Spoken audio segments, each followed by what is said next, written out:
የኦሮሚያና የአማራ ክልል ባለስልጣናት እንደ ብልጽግና ዘመን የቃላት ሰይፍ የተማዘዙበትን ጊዜ ማስታወስ ከባድ ነው።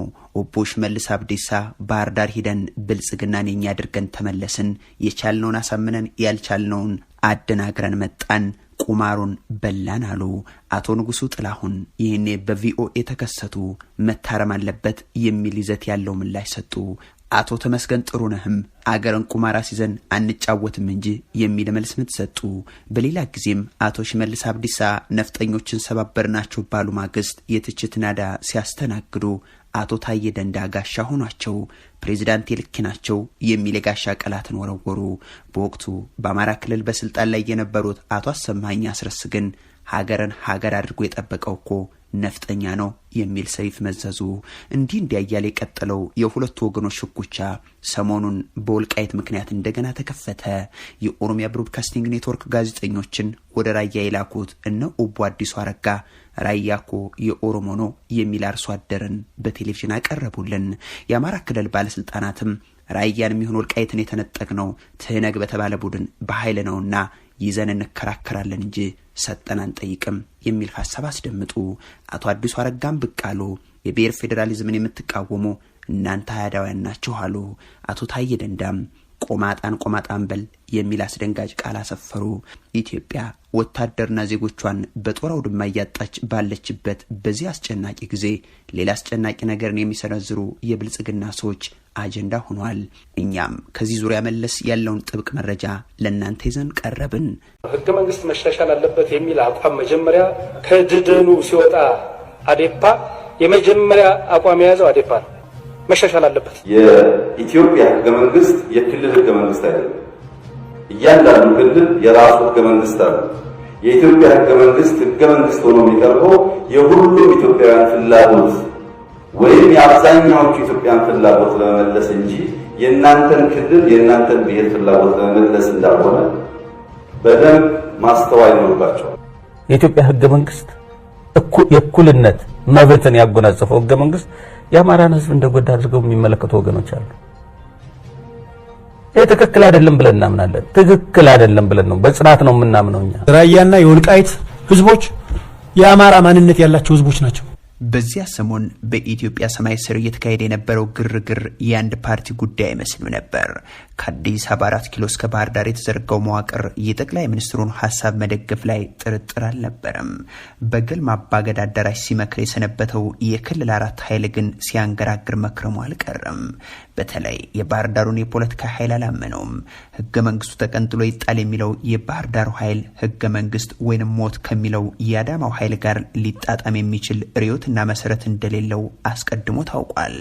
የአማራ ክልሉ ገዢ ፓርቲ ከኦሮሚያቸው የግዛት ይገባኛል ጥያቄ ያለው ህገ መንግስቱንም አይወደውም።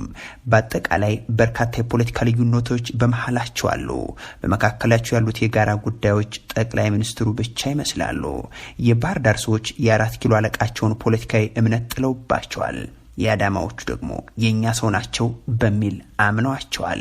ስለዚህ ለውህደት የሚያበቃ ፖለቲካዊ ምክንያት በመሃላቸው ባይኖርም በጠቅላይ ሚኒስትሩ አማካኝነት ውህደቱ ይፈጸም ዘንድ ከስምምነት ይደረስም ዘንድ የኦሮሚያው ገዢ ፓርቲ በቅድሚያ ማመን አለበት። ለዚህም አንድ ማባበያ በማሳመኛነት ቀርቦለት ተቀብሏል። የሚመሰረተው ፓርቲ ኦሮሞን በኢትዮጵያ ውስጥ ዘላለም ንጉስ የሚያደርግ ነው። ለዚህም ሲባል በፓርቲ ውስጥ የሚኖረውን መቀመጫና የመወሰኛ ተቋማት በአብላጫ ድምፅ እንዲይዝ ያደርጋል ተባለ። በዚህም 38 በመቶ የሚሆነውና ብዙ የፓርቲ ወንበር እኛ እንቆጣጠረዋለን የሚል መደለያ ቀርቦ በአብዛኞቹ ተቀባይነት አገኘ። አንድ ሰው ግን በስብሰባው ላይ አልተገኙም። ገና ከጅምሩም ሁሉ ነገር አልጣማቸውም። እዚህ ጋር ሲደርስ ፖለቲካ ወደ አክሲዮን ንግድ የገባ መሰለ። ይህ የገባው የሶማሌው ሶዴፓ ኢህአዴግ ፈርሶ በሚመሰረተው ፓርቲ ውስጥ ያንተ መቀመጫ ከ6 በመቶ አይበልጥም ሲባል ግራ ተጋባ። የኛው አካሄድ እንዳልተዋለጠለት ሲገባው አዲስ መደራደሪያ ይዞ በቃ አለ። ሰፊ ግዛት ያለኝና እንደ ነዳጅ ያሉ የተፈጥሮ ሀብቶች ያሉትን ክልል የምመራ በመሆኔ በኢህአዴግ ፍራሽ ላይ የሚመሰረተው ፓርቲ በህዝብ ቁጥር ልክ ወንበር መሰጠቱን ትቶ ግዛትና ሀብታችን ይታይልኝ አለ። ብቻ እናንተ ብልጽግናን ተቀላቀሉ እንጂ ሌላው ቀላል ነው ተባሉ። ህወሓት ደግሞ ኢህአዴግን ለማዋሃድ ፖለቲካዊና አስቻይ ሁኔታዎች የሉም ሲል ተከራከረ። ብዙም ተቀባይነት ያገኘ ሳይመስለው ሲቀርም ይህንን ጉዳይ በ9ና በ45 ሰዎች ልወስነው አልችልም አለ። ኢህአዴግን መዋሃድ እንደሚፈልጉ ሲወተውቱ የነበሩ የህወሓት ጉምቱ ሰዎች ብልጽግና የሚባል ፓርቲ አሃዳዊና ጨፍላቂ የሚል ታርጋ ለጠፉበት። ይውጠናል በሚል ስጋት የፌደራል ኃይሎችን ለማሰባሰብ ሙከራ አደረጉበት። ከለውጡ አመራር በኩል የኢህአዴግን መፍረስ የተቃወመ አንድ ሰው ነበር። የለውጡ ቀያሽ፣ የቲም ለማ ጠንሳሽ፣ ነፍሱን ለህዝብ ጥቅም ሲል ያሳዘ ወዘተ የተባለለት ሰው ለማ መገርሳ ብልጽግና የሚባለውን ፓርቲ ተጸየፈው። የመገርሳ ልጅ በአገር ውስጥ መገናኛ ብዙሃን እንዲናገር አልተፈቀደለትምና በዋሽንግተን ዲሲ በኩል በቪኦኤ ተከሰተ። ተደማጭነቴን አጥቻለሁ፣ መደመር የሚባል ነገር አላውቀውም ሲልም ተቃወመ። እንዲያም ሆኖ የብልጽግና ፓርቲ ተመሰረተ። ግልጽ ባልሆነ መስፈርት በተለያየ መመዘኛ አንዱ ሰፊ ግዛት ስለሚያስተዳድርና የተፈጥሮ ሀብት ስላለው፣ ሌላው ብዙ ህዝብ ቁጥር ከሚኖርበት አካባቢ መጥቻለሁ ስላለ፣ ሌላው ህገ መንግስቱን ለማስወገድ ጥሩ መንገድ ነው ብሎ ስላሰበ ፖለቲካዊ ባልሆነ መንገድ ተመሰረተ ተብሎም ተተቸ። የመጀመሪያ ስሙ የኢትዮጵያ ብልጽግና ፓርቲ የሚል ቢሆንም መስራቾቹ ኢትዮጵያ የሚለውን ስም ይውጣልን በማለታቸው ምክንያት ኢትዮጵያ የሚለው ቃል ተወገደና ብልጽግና ፓርቲ የሚል የዳቦ ስም ተሰጠው። በምስረታው ዕለትም ጠቅላይ ሚኒስትሩ ቄሮና ፋኖች የታገላችሁለት ብልጽግና ፓርቲ ተመስርቷል፣ እንኳን ደስ አላችሁ፣ ሐውልትም እናቆምላችኋለን አሉ። እንዲያም ሆኖ ከጎንደር እስከ ጉደር፣ ከባህር ዳር እስከ ሐረር አንድም ፋኖና ቄሮ ብልጽግና ይመስረትልኛል አልነበረም። በእርግጥም በአዲስ አበባ ይቆማል የተባለው የቄሮና ፋኖ ሐውልት ሳይሰራም 12 ወራት አለፉ። በመደመር መንፈስ አገር እናስቀጥላለን ያለው ብልጽግና ገና ከጀምሩ የለውጥ ሞተሮች የሚላቸው ሰዎች መቀነሱም አነጋጋሪ ሆነ። ለማ መገርሳ ተቀነሱ። ለጠቅላይ ሚኒስትሩ ስልጣናቸውን እንደዋዛ ያስረከቡት የለውጥ ኃይል የተባለውን ቡድን በስማቸው ቲም ለማ ያስባሉት ለማ መገርሳ በመደመር ዘመን ተቀነሱ። የብልጽግና ምስረታ ሞት ይለየናል ያሉ ሰዎችን አከዳዳ። ድርጅቶችን ከግለሰባዊ ሽኩቻ ወደ ተቋማዊ መወራረፍና መዘላለፍ አስገባ። መንገዳችን መደመር ነው ብለው ብልጽግናን የመሰረቱት ሰዎች ባለፈው 1 ዓመት የመሩት ሀገር ከ100 በላይ ግጭቶችን ያስተናገደና ሺዎችን ለሞት የዳረገ ሆነ። ከገጀራና ከጨበጣ ውጊያ እስከ አየር ጥቃትና ድብደባ የደረሰ ግጭትና ጦርነት ሀገሪቱን አሰቃያት። ሰዎች አለቁ፣ ተፈናቀሉ። በመደመር ዘመን የሀገሪቱ ኢኮኖሚ አሽቆለቆለ። ሰዎቹ በምን መርህ እንደተዋደዱና እንደተዋህዱ ሳይታወቅ እነሆ ብልጽግና 1 ዓመት ሞላው። ብልጽግና ውድ ፓርቲ እንደሆነ ቢናገርም በግብሩም በቅርጹም ግን የተዋሃደ አይመስልም። ሁለቱም የበፊቱን አደረጃጀታቸውንና አባላቸውን ይዘው መቀጠላቸው ሳያንስ የቤንሻንጉል ጉሙዝ ብልጽግና የአማራ ብልጽግናን እየከሰሰ፣ የኦሮሞ ብልጽግና የአማራ ብልጽግናን አታለልኩት እያለ የጋራ ራዕይና አጀንዳው ተምታቶበት ግልጽ ባልሆነ መንገድ ቀጥሏል የሚል ትችት የሚሰነዘርበት ገባ።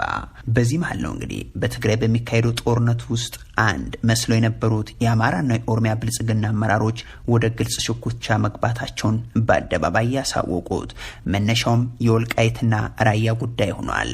በአንድ በኩል የኔ ሚሊሻና ልዩ ኃይል ዘምቶ ተዋግቷል የሚለው መከራከሪያ፣ በሌላ ወገን ደግሞ የኛ ጄኔራሎች የመሩት ውጊያ አሸንፏል የሚል ትረካ ያላቸው ኃይሎች በጦርነት ማግስት ለሌላ ጦርነት የሚደረግ አፋፍ ላይ የቆመ ዱላ ቀረሽ ንግግር ጀምረዋል። ለመሆኑ ወልቃይትና ራያ ላይ የኦሮሚያ ብልጽግና ምን ይሰራል? የአማራ ብልጽግናስ ሚሊሻውንና ልዩ ኃይሉን ወደ ጦርነት ያስገባው በምን አይነት ምናባዊ ስሌት ይሆን? የጥያቄው ምላሽ ያለው በጠቅላይ ሚኒስትሩ መዳፍ ይመስላል። በእርግጥ ትልልቅ ስልጣኖችን የያዘው የኦሮሚያ ብልጽግና የራያና ወልቃይትን ጉዳይ ህገ መንግስታዊነትን ተከትሎ ይፈታ ባይ ነው። የአማራ ብልጽግና ደግሞ የአማራ ክልል እነዚህን አካባቢዎች በኃይል አጥቷልና በነፍጥ እንዳያስኩት ይቅር እያለ መከራከሪያ ያነሳል። ሰሞኑን በስራ አስፈጻሚ ደረጃ ለስብሰባ የተቀመጠው ብልጽግና ፓርቲ የራያና የወልቃይት ጉዳይን በተመለከተ ውይይት እንዲያደርግ በአማራ ብልጽግናዎች በኩል ግፊት የነበረ ቢሆንም በምክር ቤቱ ውስጥ አነስተኛ ድምጽ ስላላቸው ውጤታማ መሆን አልቻሉም። የቤንሻንጉል ጉሙዝ፣ የአፋር ብልጽግናና ዋናው የኦሮሚያ ብልጽግናዎች የግዛት ጉዳይ በአማራቻዎቻቸው ሲነሳ ደስተኞች እንዳልነበሩም ተሰምተዋል። በመሆኑም በአንድ ድምፅ ተቃውመውታል። ይህ ያበሳጨው የሚመስለው የአማራ ብልጽግናም ወደ ባህር ዳር ሲመለስ ወልቃይትና ራያን መልሱልኝ የሚል ይዘት ያለው መግለጫ ወጣ። በሌላ ወገን ደግሞ እንደና አዲሱ አረጋና ታየ ደንዳ ያሉ የኦሮሚያ ብልጽግናዎች የአማራ ጓዶቻቸው ያወጡትን መግለጫና በስብሰባ ውስጥ ያላግባባቸውን ነጥብ በፌስቡክ ያብጠለጥሉት ገቡ። ርስት ይመለስ ማለትና ህገ መንግስት ይሻሻል ማለት እንደማይገባ በመጠቆም ይቺ ባቄላ ካደረች አትቆረጠምም የሚል ይዘት ያለው ትችት ማጅጎድጎድም ቀጠሉ። በአማራ በኩል ያሉ የማህበረሰብ አንቂዎችና ፖለቲከኞች ከአማራ ክልል ተቆርሰው ወደ እነዚህ አካባቢ የተወሰዱ ቦታዎች በህወሓት ዘመን የተነጠቁ እንደሆኑ ያምናሉ። ከትግራይ ጋር በተደረገው ጦርነትም ልዩ ኃይልና ሚሊሻቸውን ያዘመቱት ከዚህ ርስትን የማስመለስ ጉዳይ ጋር በማያያዝ ቅስቀሳ በማድረግ እንደሆነ ሲገለጽ ይደመጣል። ታዲያ በጠቅላይ ሚኒስትሩ ሰብሳቢነት ለውይይት ተቀምጦ የነበረው ብልጽግና ፓርቲ በአማራ ብልጽግናዎች በኩል የቀረበውን ጥያቄ ጆሮ የነፈገበት ምክንያት ምን ይሆን የሚለው አነጋጋሪ ነው። አንዳንዶች የክልሉ ፖለቲከኞች የግዛት ጥያቄ ነገም ትኩረቱን በደራና በመተከል ላይ እንዳያደርግ በመፍራት ነው በማለት የሚጠረጥሩ አሉ። ገዢው ፓርቲ ለዚህ ሁሉ ግራ አጋቢ ፖለቲካ የተዳረገው በአንድ በኩል መርህን የተከተለ ውህደት ባለመፈጸሙ እንደሆነ የሚያነሱ ብዙ ናቸው። በሌላ በኩል ደግሞ የአማራ ፖለቲከኞች ህገ መንግስቱ ይሻሻል፣ አማራን አይወክልም ይላሉ። አንዳንዴ ደግሞ ህገ መንግስቱ የችግሮች መፍትሄ እንደሆነ ሲገልጹ ተደምጠዋል። እዚህ ጋር ባለፉት 30 ዓመታት በስልጣን ላይ ያሉ የአማራ ፖለቲከኞች ያሉትን እንጥቀስ። ከአሁን በፊት አቶ ገዱ አንዳርጋቸው ህገ መንግስቱ ለአማራ ህዝብ መድን እንደሆነ የተናገሩት እንዲህ ነበር። የኢትዮጵያ ህገ መንግስት የእኩልነት መብትን ያጎናጸፈው ህገ መንግስት የአማራን ህዝብ እንደጎዳ አድርገው የሚመለከቱ ወገኖች አሉ። ይህ ትክክል አይደለም ብለን እናምናለን። ትክክል አይደለም ብለን ነው በጽናት ነው የምናምነው እኛ። የኢትዮጵያ ብሔሮች ህዝቦች ብሔር ብሔረሰቦች ህዝቦች መብት የእኩልነት መብት በኢትዮጵያ ውስጥ መረጋገጡ ሰላምን አምጥቷል። አሁን ላይ የአማራ ክልል ሹማምንት ህገ መንግስቱ ይሻሻል ይላሉ። ይህ የህገ መንግስት ጥያቄ ሳይመለስ እንዴት ህገ መንግስቱ ያቋቋማቸው ክልሎች ግዛትና ርስት ለአማራ ክልል ሊመለስ ይችላል የሚለው ግን አንገብጋቢ ጉዳይ ነው። አቶ ለማ መገርሳ ከሌሎች የኦሮሚያ ባለስልጣናት ጋር ተባረሩ የሚለው ዜና ከተሰማ በኋላ አቶ ሽመልስ አብዲሳ አማራና ትግራይን ተሳደቡ ከሚለው ዜና ቀጥሎ ጆሮ ገብ ወሬ ሆኗል። አቶ ለማ መገርሳ ኦህዴድ ፈርሶ መደመር በተባለ መርህ ብልጽግና ሲባል በተለይ ከጠቅላይ ሚኒስትር አብይ ጋር መቃቃራቸው ከታወቀም ቆይቷል። መደመር የተባለውን ጉዳይም በአሜሪካ ድምጽ ሬዲዮ ቀርበው ካጣጣሉ በኋላ ደብዛው ጠፍቶ ከርሟል። ከረጅም ወራት በኋላም ሰሞኑን የጠቅላይ ሚኒስትሩ መጽሐፍ ሽያጭ በባለቤታቸው ለሚመራው የቀዳማዊት ጽሕፈት ቤት ሲሰጥ መደመር የተባለው ቃል ለመጀመሪያ ጊዜ ተነስቷል። አቶ ለማ መገርሳ መደመርን ባጣጣሉበት ሰሞን ከውጭ ሀገር ሲመለሱ በቦሌ አውሮፕላን ማረፊያ በቪአይፒ መግቢያ እንዳይገቡ ተከልክለው እንደነበርም ይነገር ያዘም። እንደማንኛውም ሰው በህዝብ መግቢያ ሲገቡ የስልጣን ሚዛኑን ያሳየ ፍንጭም ተመዘገበም። አቶ ለማ ከኦሮሚያ ርዕሰ መስተዳደርነት ተነስተው የመከላከያ ሚኒስትር ሲደረጉ ከፍላጎታቸውና ከእውቅናቸውም ውጭ በመሆኑ ገና ከዓመት በፊት ካለቃቸው ጋር መቃቃራቸው ሲሰማ ነበርም። ወዲያው ቤተሰቦቻቸውን ወደ ሚኒሶታ የማሸሻቸው ወሬ በኦዲፒ ሰፈር ተነዛም። ከዛም በኋላ በካቢኔ ስብሰባዎችም ላይም ሆነ በሌሎች ጠቅላይ ሚኒስትሩ በሚመራቸው መድረኮች ላይ አለመሳተፋቸው ሲገለጽም ሰነበተም።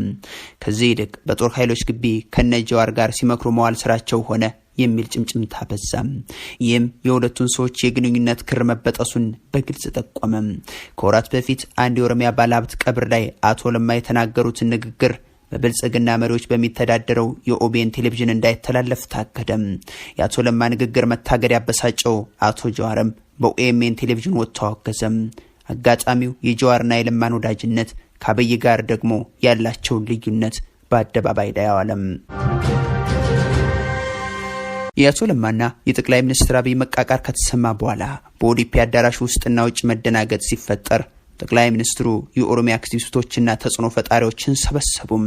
ለምን አቶ ለማን አባረርከው የሚል ጠንከር ያለ ጥያቄም ሲጠየቁ የኦሮሞን ዕጣ ፈንታ የአንድ ሰው መግባትና መውጣት አይወስነውም፣ እኔ ኦሮሞን እየጠቀምኩ ነው፣ በዩኤንዲፒ እንኳን ካስቀጠርኩት 85% ኦሮሞ ነው፣ 100 ዓመት ይችን ሀገር ኦሮሞ እንዲመራ አድርጌ እየሰራው ነው ማለታቸውም ከመገናኛ ብዙሃን ጆሮ ገባም።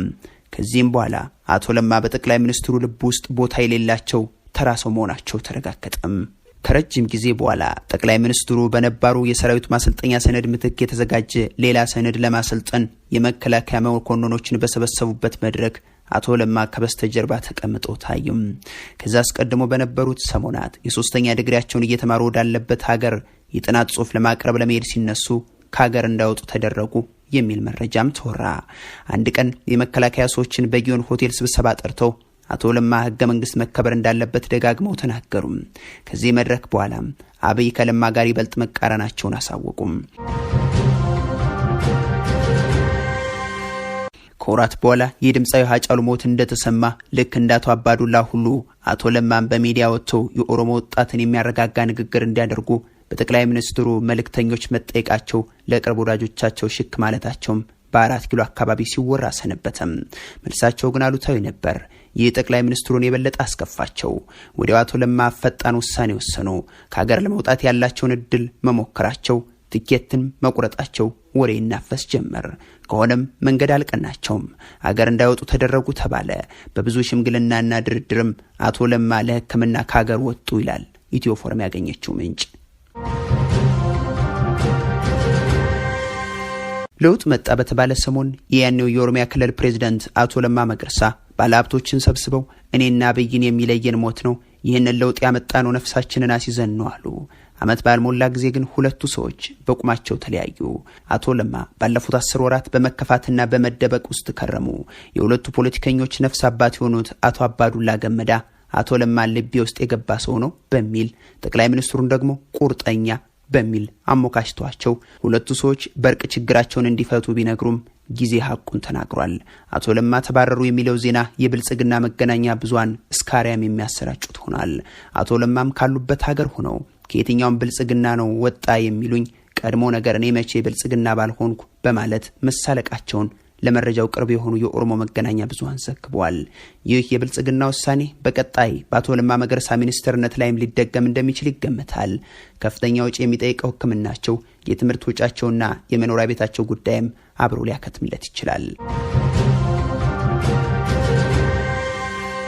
በአንድ ወቅት የሆነውን እናስታውስ። ጠቅላይ ሚኒስትሩ ወደ አሜሪካ በተጓዙበት ወቅት በቲም ለማ የሚጠራውን የለውጥ ቡድን ሲናገሩ ቲም ለማ ወርቅነህም ገዱም ሙፈሪያትም ደመቀንም ያካተተ ነው፣ ከኦቦ ለማ የተዋስ ነው፣ ስሙንም አመራሩንም ነው አሉ።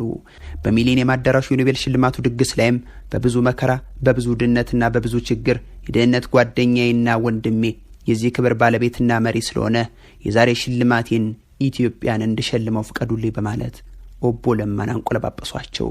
አቶ ለማ መገርሳም በዶክተር አብይና እሳቸው መካከል መለያየት ሞት ነው ይሉት አይነት ግንኙነት እንዳለ አስረገጡ። እኔ ትናንት ለዶክተር አብይ ራሴን ስልጣን አሳልፌ ሰጥቼዋለሁ፣ ዛሬ ሰጠውን ብድር መልስልኝ ልለው ነው። በታሪክ አጋጣሚ ያገኘነውን እድል ታሪክ ሰርተን እንጂ የመንደር ፖለቲከኛ መሆን አንፈልግም። እኔና አብይ አንድና አንድ ወንድምና ጓደኛ ሆነን ነው እየሰራን ያለነው። ምናልባትም የሚለየን ቢኖር ሞት ብቻ ነው አሉ። ዛሬ ይህ መወዳደስ የውሃ ሽታ ሆኗል። በአሁኑ ወቅት አቶ ለማ ውጭ ሀገር መሆናቸው ታውቋል። መልምለው ያሳደጓቸው ካድሬዎች፣ ስልጣን ለቀው ለሹመቱ ያበቋቸው ሰዎች ለማን አባረነዋል ሲሉ ያሰሙት ዜና ግን ጆሮ ገብ ነው። እነሆ አብዮት የበኩር ልጇን በላች። እንደ ለማ መገርሳ ሁሉ ሌላኛዋ ተሰናባች ወይዘሮ ጠይባ ሐሰን ናቸው። ከንቲባዋ ጠይባ፣ ምክትል ፕሬዝዳንቷ ጠይባ፣ ፖለቲከኛዋ ጠይባ ሐሰን በሰሞነኛ የብልጽግና ፓርቲ ውሳኔ ከፓርቲው መታገዳቸው ከተሰሙ ባለስልጣናት አንዷም ሆነዋል። ወይዘሮ ጠይባ ከወራት በፊት በድንገተኛ ውሳኔ ከኦሮሚያ ክልል ምክትል ፕሬዝዳንትነት ተነስተው ወደ ጠቅላይ ሚኒስትር ጽሕፈት ቤት መምጣታቸው ተዘግቦ ነበር። ወዲያው ከመኖሪያ ቤታቸው ውስጥ ጠባቂዎቻቸው ባሉበት ከመኪናቸው ውስጥ ማስታወሻቸውንና ላፕቶፓቸውን ባልታወቁ ሰዎች ተዘረፉ ተባለም። ይህንን ድርጊት የአሁኖቹ የጠይባ አባራሪዎች አድርገውታል ተብሎም ተወራ። ላለፉት ወራት በወሊድ ምክንያት በስራቸው ላይ መገኘት ያልቻሉት ጠይባ መጨረሻ ላይ የሴራ ፖለቲካው ሰለባ መሆናቸው ይፋ ሆኗል።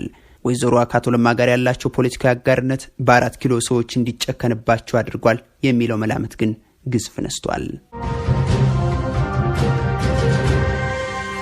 ሌላኛው ተሰናባች አቶ ሚልኬሳ ሚዴጋ ናቸው። ከወራት በፊት ከስልጣናቸው ተነስተው ከቢሮአቸው ታግደው መኪናና መኖሪያ ቤታቸውን ተነጥቀው በግልጽና በአደባባይ የብልጽግና ሰዎችን እየተቃወሙና እየተቹ የነበሩ ሰው ናቸው። ከእርምጃው በኋላም ከማላምንበት ስራ መሰናበቴ ብዙም አዲስ ነገር የለውም ሲሉ አስፍረዋል። የተወደዳችሁ የኢትዮ ፎረም ቤተሰቦች የዛሬውን አበቃን። መልካም ቆይታ።